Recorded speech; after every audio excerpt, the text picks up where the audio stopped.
Classic. Are we going to be rivaling Bumstead at the Olympia? It's not out of the question. Comment below if you think I could rival CBUM.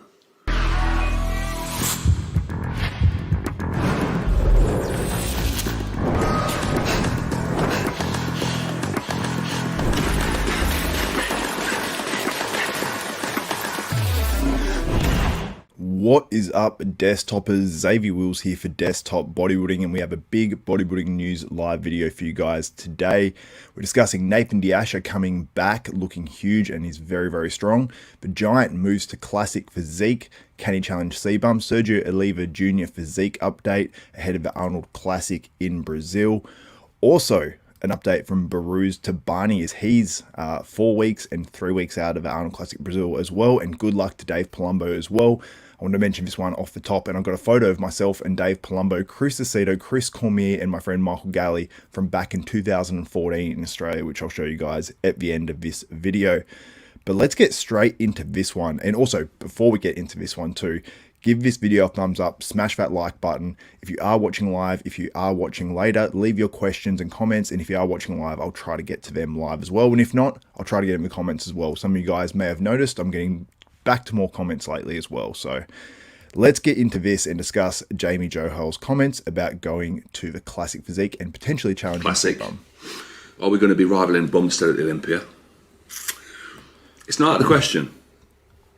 I've obviously gone round in my head many times about Open versus Classic.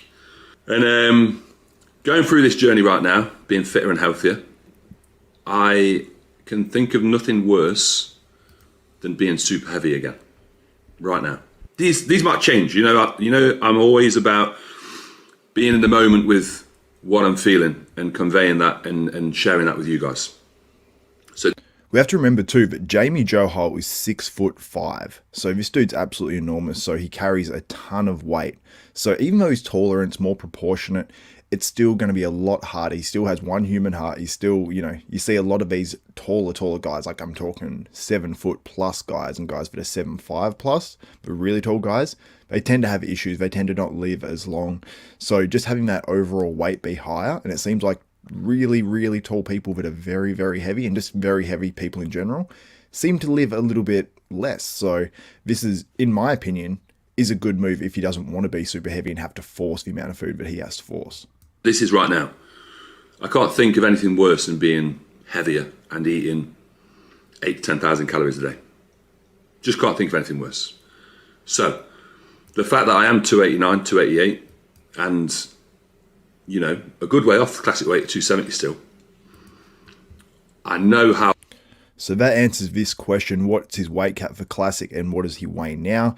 So he obviously answered that. I think he said he's 287, 289 now, and his cutoff for Classic is 270. Now, he's not shredded right now by any means, but he definitely isn't holding much fat. So this guy would have to come down less in muscle. I'm assuming off those legs a little bit. And he said he's trained legs twice hard this year. I think he mentions that in another part of the video. I sort of cut this down to sort of feature the highlights, but he said his quads are still cross-straighted right now. They're still lean. And if you go over to his Instagram page as well, which we might do at the end of this video, you can see that as well. So let's listen on a little bit more. And let me know what you think he'd look like at 270 as well, because I think he competes in Open at around 300 to 305, but that is a more blown out, trying to be as full as possible to stand next to these thicker guys look. So it'll be very interesting to see how this looks in Classic Physique. How hard it would be to get to that weight. I'm not even considering that it would be any easier than being an open bodybuilder, but it's a new challenge. It's the content that when I put out the video initially, I think you guys want it. That was the main kind of feedback, that Classic was the better option. Although my coach Milos did say, well, he basically laughed at me and he said he said some choice words I won't say on here, but he wasn't up for the idea. But you got to go with. Jamie, what are you doing? You have phenomenal physique, all the things that bodybuilding is moving right now. But Milos, he's awesome and he is super honest. So if he thinks this is not a good idea for Jamie and thinks it's a ridiculous idea, whatever, he's going to tell Jamie. And he's probably looking at the way bodybuilding is going right now in the open class and going, Jamie, this is perfect for you to stand up on stage next to guys like Andrew Jack, Samson. And that might be something that tempts Jamie to come back to open bodybuilding because of the direction it's sort of seemingly heading. Whether the judges are actually changing the way they judge a show or not, or the physiques are just being more aesthetic overall. I don't know. Let me know what you think about that in the comments below as well. What you want to do, you got to go with your gut. You got to make these decisions and you got to think about them long term. And that's probably why, guys, I probably won't compete this year, because I don't think there's enough time with my current goal and current physique where I could present my best physique on stage. But that's the current situation. Comment below if you think I could rival CBUM. So we all know what Chris Bumstead looks like, and you can see Jamie here on the screen next to Sean Clarita. You can see he's a massive dude, and that's obviously when he's weighing well in excess of 300 pounds, that's for sure. So he, yeah, as said in the comments here, he must be a bit over 6'5". I've heard 6'6" in the past, but I believe he's more like 6'5". So regardless if he's a little over 6'5", then he is able to weigh 270 pounds, which really is still a huge bodybuilder, but obviously at the height it's more a proportion sort of thing. So let me know how you think Jamie Johar as well. I think this waist will be tighter at 270. Will it look as freaky? He needs to keep the muscle on the upper body and maybe sacrifice or try to sacrifice a little bit more off those legs and just get them super sharp, super conditioned, and that's the best version of Jamie Johar in the classic physique that I think he can bring. Do I think he can challenge Chris Bumstead? No, I do not. Just because I think Chris Bumstead is so far and above everyone else. But would I love to see it and see how far he can go in classic physique? I really want to see it, because he may well surprise me.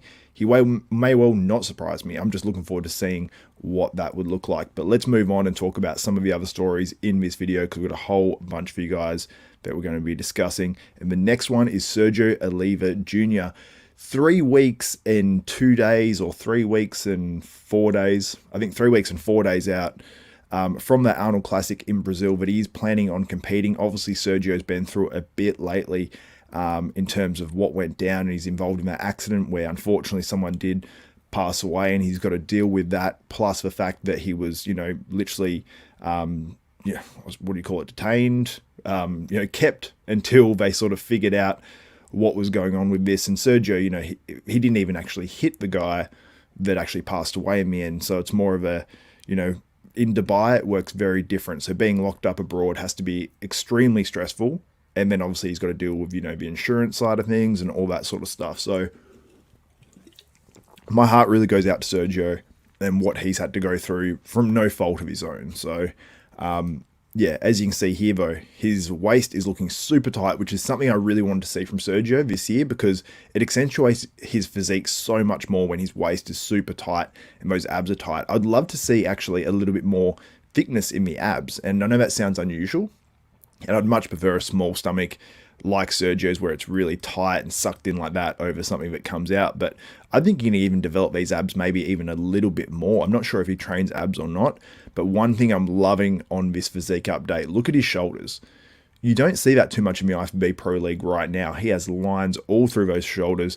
His arms are super thick, and yeah, he posted these updates as well, saying something along the lines of, if it's meant to be, it's meant to be. So hopefully Sergio's able to do the contest, and regardless of what that means, I have no interest in putting Sergio's business out there. And when he wants to release what he's able to do and what he is going to do in terms of competing this year, I'm sure he's going to put that out there, or maybe contact someone. But overall, these physique updates, I think his chest still needs to come up overall, but he's looking very big, very impressive, and I think we're going to see an all-time best Sergio Oliva Jr. if he is able to hit the stage as well. And this is one guy he's going to be going against, and it's Behrooz Tabani. So these updates were just posted 3.5 weeks out of that Arnold Classic Brazil, and we've got some other updates too after this. But let me know how you think he's looking. He's the guy who beat Brett Wilkin last year narrowly. I'm trying to think of what show it was at. It was the second last show of the year, the last Olympia qualifier. He qualified for the Olympia but wasn't able to do it. This may have been some sort of a blessing in disguise for Brett as well, as much as he wanted to qualify for the Olympia, because now Brett's sort of more driven. He's really putting a lot into his off season, and he wants to come into that Olympia and I suppose shock some people. And this was actually from a little over a week ago as well, this video. So It's a little bit of a long one. You get a bit more of a view of Behrooz Tabani. And what really sticks out is that front relaxed is very impressive because of a structure. Now, they're going more for structure. It appears in bodybuilding right now, there seems to be a bit of an emphasis on it. And, I mean, Behrooz has got it. Now, he needs a little bit more legs. I think everyone sort of knows that just based on sort of his overall shape, because he has so much muscle, so much width across the shoulders. He's got some real freaky shots. And when he comes in super sharp, he's just a very, very formidable competitor. And you can see him flexing those glutes there, which is, I'm assuming, about 4.5 to 5 weeks out of that Arnold Classic. So it's going to be no easy feat for Sergio Oliva Jr. against Behrooz, but it'd be a great battle, and I would love to see that. But Sergio, if he comes in his all-time best, I think that he might be too good. All right, let's go on to our next updates. I'll just get past these Behrooz ones. Sorry, guys. We've got a ton of that there from Behrooz. And in our next story, we're discussing Nathan De Asha making his comeback with these off-season updates. Super impressed. Nathan is a guy that, yeah, he had a bit of muscle obviously before. Like, he's not like he shrunk down to nothing with his bicep injuries. But the way he looks right here is absolutely next level. So you can see, like, obviously he's got a bit of body fat on, but Nathan gets lean so quick. But some of that's water as well. When he hits that lat spread, I want to go back to that. There, I don't want to go to the next frame, but you can see there he's actually leaning over. If he leans back a little bit more, that would look even more impressive, closing that gap between the arms and the lats as well. Also, guys, get in the comments if you have any questions, and I will answer them at the end of the video. But very impressed with these updates from Nathan De Asha. You can head over to his Instagram page. It seems like he's got a new videographer, because this video footage is next level. But we'll go back to that update. And look how impressive that is. Now, Nathan, obviously we're seeing the success of Samson and what's going on this year. Nathan was known as the best UK bodybuilder for a decent amount of time, and I think Nathan would love to get that title back, or at least challenge it. Now, Samson's being considered for the Mr. Olympia title, but the way Nathan looks here, he's got such a great physique, and the way, obviously, people have mentioned bodybuilding is going, Nathan is very aesthetic as well. So if he's able to come in with that bit extra fullness, you know, come in razor sharp, then Nathan is a formidable competitor. People forget he's been 6th place in the Olympia. I think he's a 9-time pro contest winner. So not many guys can say they've won 9 pro contests. So Nathan is in elite company, and yeah, people really do forget that. And I've seen people say that he picks easy shows. He won the Arnold UK. He's done the Olympia several times. People forget Nathan's achievements. So I'm very excited to see Nathan. And you can see him here as well, lifting the 90 kilo dumbbells, which, you know, if you want to do the maths to pounds, then it's 90 times by 2.2. So what does that work out to be? Over 200 pounds, 202, something like that. So he's inclining them for a decent amount of reps as well. So Nathan means business, and this is the photo. Also, go follow Nathan on social media. All that content is over there as well, and he seems to be posting more and more by the day, so search him up on there. Now, this is from back in 2014, March 2014, so nine years to the month. This is Michael Galley on the left, Chris, the real deal Cormier, and I remember he got actually out of a cab here because we were meeting Chris Aceto and Chris Cormier, because I think they took a cab together. And this was 9 years ago. And Chris was like, oh, they don't have Wi-Fi in the cabs, which actually has become a thing since then, but he was expecting it. And it's cool that, you know, over the years, obviously I've stayed in contact with, you know, Dave and Chris, and obviously always watch Heavy Muscle Radio and appeared on there with Chris Aceto, and he's such a legend of a guy. And Michael Galley I was actually just messaging with as well, who's on the left there, who's a 4-time Mr. Australia. So really cool photo. But the reason I bring this up as well, if you are tuning in live now, is because Dave Palumbo there in the middle, he's having heart surgery possibly right now as we speak. So I just want to send prayers out to Dave. Wish him all the best, and yeah, just say hope it goes well, and just keep him in your thoughts, because Dave, you know, as much as he might cop things online, he's always been very good to me. You know, always been there for me through everything, and I've never seen anything negative directly from Dave or anything like that. So people, regardless of what you think of Dave Palumbo, I think he's a really good guy, and he has a good heart, but obviously each to their own. But yeah, I just wish him all the best, and yeah, that's pretty much it. Anyway, guys, but yeah, I'll get to your questions now quickly, if you have any of the comments. Yes, this is correct here from Samson12321. Says, no, Sergio did not hit the motorcyclist. The cyclist hit him and fell over. A truck coming up alongside Sergio ran over the cyclist and killed him. Yep, that's correct. Here we go from EP09. EP09. I was trying to read it again as a full name. Do you think Nathan can be top 6 again? I'm not so sure. Needs to prove himself again. I mean, obviously Nathan's proved himself in the past. We'll go back to that video of Nathan as well. Back to that update, so you guys can have a quick little look at it again. But he's more than proved himself in the past. But to come back, I think people have doubts. You know, obviously we haven't seen him on stage for a little bit, and there was that appearance where he came, I think it was 4th. I don't want to get that wrong, after winning shows against some of the same guys. But I do know he's in an expo that whole weekend before, I think it was. And he said he didn't eat and stuff like that for a certain amount of time. And I was like, oh, that's not ideal, you know, 5 days out of a show or 6 days out of a show or whatever it was. I was thinking to myself, I wonder if that will affect him. Then I saw a video a day out or a day of, and I was like, oh, he seems sweet. But on stage, it seemed like it flattened him out a little bit. So, although Nathan has the craziest genetics probably just about on the planet in terms of the way he gets in shape, and he just seems to blow up back to what he was. But obviously that's muscle memory. He's worked hard for that muscle. You can see the way he trains in the gym, obviously, and you know, it's hardcore. So Nathan, I think, can get back there because of the way current bodybuilding is going, and if he does, I think that would be no easy feat. Behrooz may even beat Sergio at this show. Realistically, anything can happen for sure. Like Sergio, I think his physique varies a little bit more in terms of conditioning.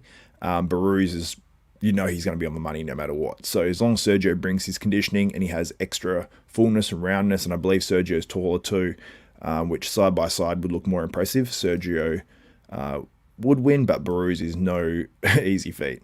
Sergio should wait for the Cali Pro 9 weeks out right now. I mean, he looks in shape now, so I wouldn't go against it. But anyway, guys, that's most of your questions. And someone asking where Big Lenny is, I have no clue. Anyway, guys, that's it for this video. Let me know your thoughts on everything we discussed in this one. Nathan De Asha, let me know what you think about Perruz Tobani. Let me know also what you think about Jamie Christian, the giant, moving to Classic Physique. And can he ever get to the point where he challenges Chris Bumstead, CBUM? Let me know your thoughts on all that in the comments below. Appreciate you guys tuning in to another Bodybuilding News Live. That's it for me. For Xavier Wills, Desktop Bodybuilding, we are out.